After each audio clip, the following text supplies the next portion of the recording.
दोस्तों आज की इस वीडियो में हम देखने वाले हैं कि लर्निंग लाइसेंस के बाद हम परमानेंट डीएल के लिए कैसे अप्लाई करेंगे और किन किन डॉक्यूमेंट्स की जरूरत होगी। स्टेप बाय स्टेप इन सारी चीज़ों के बारे में हम डिस्कस करेंगे, तो वीडियो को बिल्कुल भी स्किप ना करें।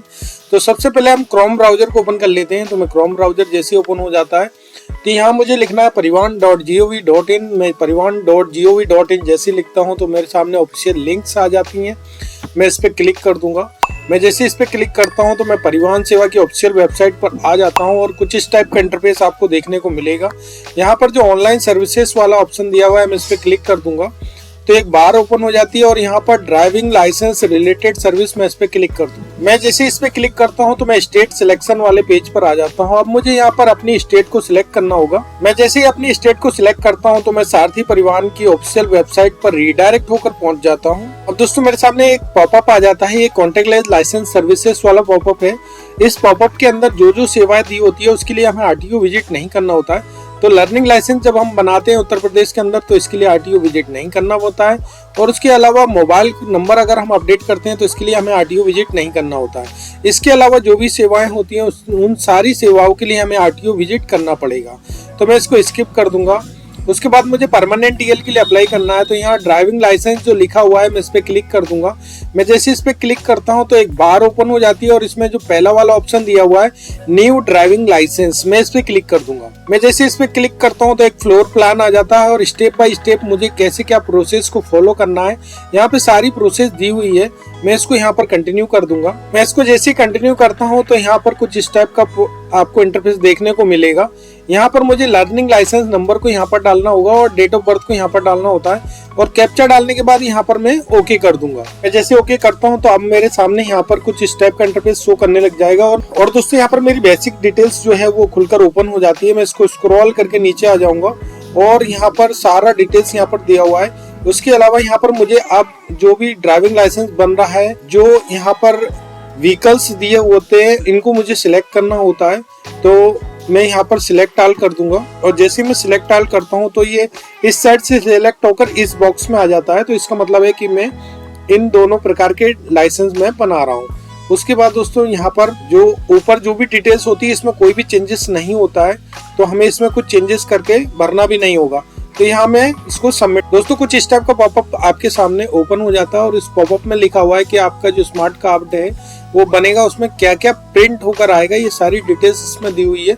तो मैं इसको ओके कर दूंगा। तो दोस्तों अब मेरे सामने कांग्रेचुलेशन का पॉपअप आ जाता है तो मैं इसको यहाँ पर ओके कर दूंगा और अब मेरी यहाँ पर एप्लीकेशन रेफरेंस स्लिप यहाँ पर जनरेट हो जाती है और मुझे यहाँ पर जो भी डॉक्यूमेंट्स जो रहेंगे, जो भी डॉक्यूमेंट्स मुझे यहाँ पर अपलोड करना है वो यहाँ पर डॉक्यूमेंट प्रूफ रिक्वायर्ड में यहाँ पर दिए हुए हैं। तो मुझे लर्निंग लाइसेंस को यहाँ पर अपलोड करना है और एड्रेस प्रूफ को यहाँ पर अपलोड करना है। दो डॉक्यूमेंट को यहाँ पर अपलोड करना होगा। तो मैं इसको स्क्रॉल करके नीचे आ जाऊंगा और इस एप्लीकेशन नंबर को मैं नोट डाउन कर लूंगा ताकि अगर सिस्टम एरर हो जाता है और अचानक ये चला जाता है तो हमें स्टार्टिंग फेज से वापस से एप्लीकेशन को ना बनाना पड़े, इसलिए मुझे एप्लीकेशन नंबर को मैं नोट डाउन कर लूंगा यहाँ पर। दोस्तों अब मैं इसको स्क्रॉल करके नीचे आ जाऊंगा और यहाँ पर नेक्स्ट कर दूंगा। दोस्तों यहाँ मेरी पहली स्टेप यहाँ पर कंप्लीट हो चुकी है। दूसरी स्टेप में मुझे डॉक्यूमेंट्स को अपलोड करना होता है तो मैं यहाँ पर प्रोसीड कर दूं। जैसे मैं प्रोसीड करता हूँ तो यहाँ पर इंटरफेस चेंज हो जाएगा। यहाँ पर मुझे ओके करना होता है। अब मुझे यहाँ पर डॉक्यूमेंट अपलोड करने वाले पेज पर मैं आ गया हूँ। तो मुझे डॉक्यूमेंट्स क्या क्या अपलोड करना है वो यहाँ से मैं देख सकता हूँ। तो डॉक्यूमेंट्स में मैं क्लिक करता हूँ तो मुझे एड्रेस प्रूफ और लर्नर लाइसेंस को अपलोड करना होता है। तो सबसे पहले मैं एड्रेस प्रूफ को सिलेक्ट कर लूंगा। प्रूफ्स में आधार कार्ड को सिलेक्ट कर लूंगा। Document number, issued by, issued date और कॉन्टेक्ट नंबर, ये चारों जगहों पे कुछ भी नहीं भरना है। अगर आप दिल्ली स्टेट से बिलोंग करते हैं तो इन सारी डिटेल्स को भरना होता है। अब मैं चूज फाइल में चला जाऊंगा और जहां भी मेरा डॉक्यूमेंट रखा हुआ है उसको मैं सिलेक्ट कर लूंगा। दोस्तों डॉक्यूमेंट को मैं जैसे सिलेक्ट करता हूँ अब मुझे यहाँ पर अपलोड करना होता है। अब दोस्तों मुझे यहाँ पर कंफर्म करना होगा तो मैं यहाँ पर कंफर्म कर दूंगा। दोस्तों मैं जैसे कंफर्म करता हूँ तो यहाँ मेरा पहला डॉक्यूमेंट जो है अपलोड हो चुका है और यहाँ पर सेव्ड लिखा हुआ दिखेगा और राइट क्लिक यहाँ पर बना होगा ग्रीन कलर से। अब मुझे दूसरे डॉक्यूमेंट को यहाँ पर अपलोड करना होता है तो मैं लर्नर लाइसेंस को यहाँ सिलेक्ट कर लूंगा। प्रूफ्स में भी लर्नर लाइसेंस को सिलेक्ट कर लूंगा और चूज फाइल में जाकर चूज फाइल में जाकर मैं अपने लर्नर लाइसेंस को यहाँ से सिलेक्ट कर लूंगा। सिलेक्ट करने के बाद अब मैं अपलोड कर दूंगा और उसके बाद मुझे यहाँ पर कंफर्म करना होगा तो मैं यहाँ से कंफर्म कर दूंगा। तो मेरे दोनों डॉक्यूमेंट यहाँ पर सक्सेसफुली अपलोड हो चुके हैं। अपलोड हो जाने के बाद मुझे यहाँ पर नेक्स्ट करना होगा। मैं जैसे ही नेक्स्ट करता हूँ तो एप्लीकेशन स्टेटस वाले पेज पर आ जाता हूँ। यहाँ पर मेरा application number, date of birth दिया है और कैप्चा को मुझे यहाँ पर डालना होगा और मैं सबमिट कर दूंगा। जैसे मैं सबमिट करता हूँ तो एप्लीकेशन स्टेटस ओपन हो जाता है। मैं इसको स्क्रॉल करके नीचे आ जाऊंगा। अब मेरी यहाँ पर 2 स्टेप्स कंप्लीट हो चुकी है। तीसरी स्टेप में मुझे फी पेमेंट करना होगा, तो मैं यहाँ पर प्रोसीड कर दूंगा। मैं जैसे प्रोसीड करता हूँ एप्लीकेशन फी वाले स्ट्रक्चर मेरे सामने यहाँ पर ओपन हो जाता है और कितना क्या फी स्ट्रक्चर यहाँ पर शो कर रहा है, किस किस चीज के लिए कितना कितना पे मुझे करना पड़ रहा है। इसको मैं ब्रेक में भी देख सकता हूँ कि कितना क्या पे करना पड़ रहा है। तो टोटल पे मुझे 1000 रुपए पे करना होता है और ट्रेजरी अकाउंट पर मैं यहाँ पर क्लिक कर दूंगा और इसको सिलेक्ट कर लूंगा। उसके बाद मुझे यहाँ पर कैप्चा डालना होगा कैपिटल में। कैप्चा डालने के बाद मैं पे नाउ पर क्लिक कर दूंगा और आई एग्री पर टिक करने के बाद यहाँ प्रोसीड फॉर पेमेंट पर क्लिक कर दूंगा। दोस्तों अब मैं रिडायरेक्ट होकर बैंक ट्रेजरी बैंक गेटवे पर आ जाता हूँ मैं। तो यहाँ पर SBI ऑनलाइन वाले पेज पर मैं यहाँ आ गया हूँ, जो मेरा ट्रेजरी का अकाउंट है। अब मुझे डिफरेंट टाइप से यहाँ पेमेंट करने के ऑप्शन दिए हुए हैं।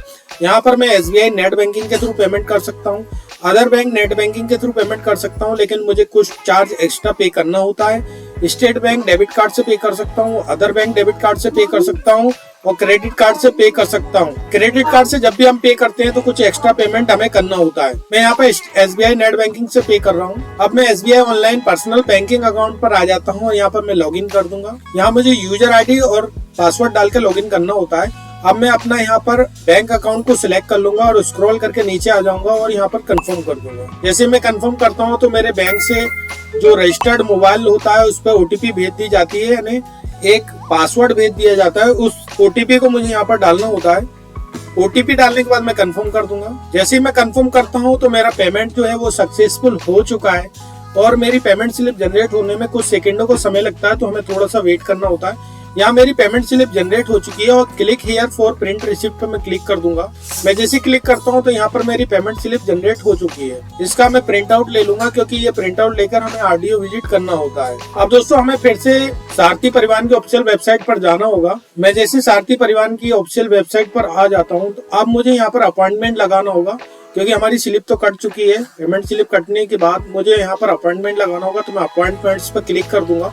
तो एक बार ओपन हो जाती है और यहाँ पर DL टेस्ट स्लॉट बुकिंग में इस पे क्लिक कर दूंगा। मैं जैसे इस पे क्लिक करता हूँ तो अब मुझे एप्लीकेशन नंबर के थ्रू आप जो स्लॉट बुक करना चाह रहे हैं, लर्नर लाइसेंस के थ्रू, तो मैं एप्लीकेशन नंबर के थ्रू अपने स्लॉट को लगाना चाह रहा हूँ। तो अब मुझे यहाँ पर एप्लीकेशन नंबर डालना होगा, उसके बाद डेट ऑफ बर्थ डालूंगा और कैप्चा डालने के बाद यहाँ से मैं सबमिट कर दूंगा। दोस्तों जैसे ही मैं इसको सबमिट करता हूँ तो DL टेस्ट अपॉइंटमेंट वाला पेज यहाँ पर ओपन हो जाता है। मैं इसको स्क्रॉल करके नीचे आ जाऊंगा और मैं LMB यानी लाइट मोटर व्हीकल और MCWG दोनों का टेस्ट देने जा रहा हूं, तो मैं दोनों पे इस पे यहाँ टिक कर दूंगा और टिक करने के बाद प्रोसीड टू बुक पर क्लिक कर दूंगा। तो दोस्तों जैसे मैं प्रोसीड टू बुक पर क्लिक करता हूं तो मैं कैलेंडर वाला पेज ओपन हो जाता है और जो भी डेट्स अवेलेबल होती है वो ग्रीन कलर से यहाँ शो करती हैं और जिन डेट्स में हॉलीडे होता है वो ब्लू कलर से शो करेगा और रेड कलर से स्लॉट्स अवेलेबल नहीं होंगे तो शो करेगा। और अगर प्रीवियस में जो भी डेट्स अवेलेबल थी वो यहाँ पर स्लेटी कलर से शो करता है, जो यहाँ पर दी हुई है। तो ग्रीन कलर से अवेलेबल डेट्स जो होती हैं वो शो कर रही हैं, तो मैं यहाँ पर जो भी डेट्स अवेलेबल होगी उस पर क्लिक कर दूंगा, यानी सिलेक्ट कर लूंगा। सिलेक्ट करने के बाद अब मुझे टाइम को सिलेक्ट करना होता है, जो भी टाइम अवेलेबल होता है मैं उसको सिलेक्ट कर लूंगा यहाँ पर। और जो भी सुटेबल टाइम पर आप RTO विजिट करना चाहेंगे उस टाइम को यहाँ से सिलेक्ट कर लेंगे और सिलेक्ट करने के बाद दोस्तों यहाँ पर मैं बुक स्लॉट पर क्लिक कर दूंगा। जैसे मैं बुक स्लॉट पर क्लिक करता हूँ तो मेरे रजिस्टर्ड मोबाइल नंबर पर एक OTP भेज दी जाती है, एक सिक्योरिटी कोड भेज दिया जाता है। उस सिक्योरिटी कोड को मुझे यहाँ पर डालना होता है। दोस्तों अब मैं इसको OTP डालने के बाद यहाँ पर सबमिट कर दूंगा। दोस्तों जैसे इसको मैं सबमिट करता हूँ तो मेरा अपॉइंटमेंट यहाँ पर ये कंफर्म हो चुका है और कंफर्म टू स्लॉट बुक यहाँ पर मैं क्लिक कर दूंगा।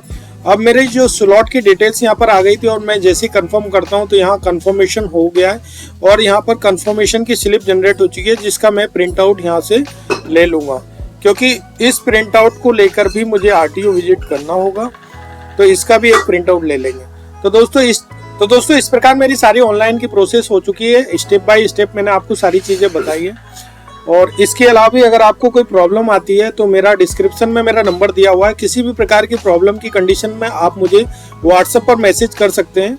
और अगर मेरे बताने का तरीका अगर आपको अच्छा लगता है तो एक लाइक तो बनता है, और अगर आप मेरे चैनल पर पहली बार आए तो चैनल को लाइक, सब्सक्राइब और शेयर जरूर करें। Thank you so much.